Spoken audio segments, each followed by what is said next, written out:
Shalom Aleichem everyone, we're sitting here Thursday, 4th day of Av, heading into Parashat Devarim, Shabbat Parashat Devarim, Shabbat Chazon. Tisha B'Av is coming next week, deep in the 3 weeks. We're deep in this period of mourning, which is the 3 weeks, but really in some sense, this entire year. And I wanted to share a Torah of the Ma'or Vashemesh, Rabbi Columnus Kalman Epstein. It's a beautiful, nice little idea I saw about the 3 weeks, and we'll extend it out also to thinking about this year more broadly. The Ma'or Vashemesh writes in the Rimzei Bein HaMitzarim, in the secrets or the hints of the Bein HaMitzarim, the 3 weeks. He takes us to an entirely different parasha, not Parashat HaShavua, all the way to Parashat Shemot, in the beginning of the Mitzrayim story, when Moshe Rabbeinu was born. It says in the pasuk, "Vatere oto ki tov, vatitzpaneu shlosha yirachim."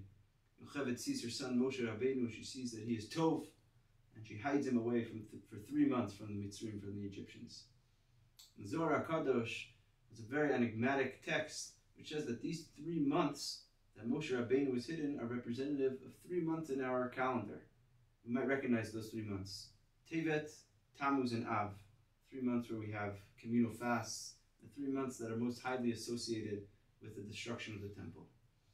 And Ma'or Vashemesh continues and writes that what was unique about those 3 months is that as opposed to the other months of the year, when HaKadosh Baruch Hu infuses the world with chesed, those months are infused with din. They're infused with the din of HaKadosh Baruch Hu and the hardships of the world.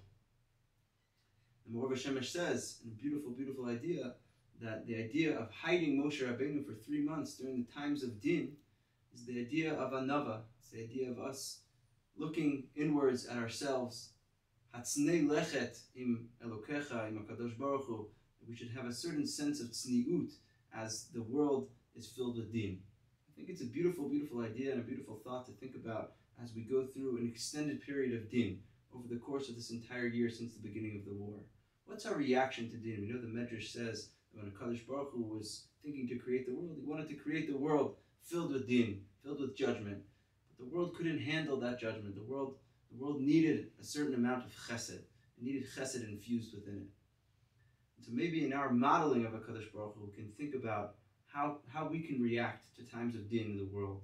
Do we respond with din, or do we respond with chesed? It might seem like a very mundane idea, but on some level, there's a deep, deep belief and a deep Torah in the fact that maybe waking up in the morning, smiling to the person next to us, telling them to have a good day, wishing them a good day and a good week, can add a little bit more rachamim in a world that is filled with din. We should be zocher to continue infusing the world with rachamim, with a little bit more of a smile, a little bit more of a sweet taste, looking inwards, introspection, and we should have the right anava and the right balance of how to respond to a world filled with din in these so very trying times. Have a beautiful Shabbos and an easy and meaningful fast.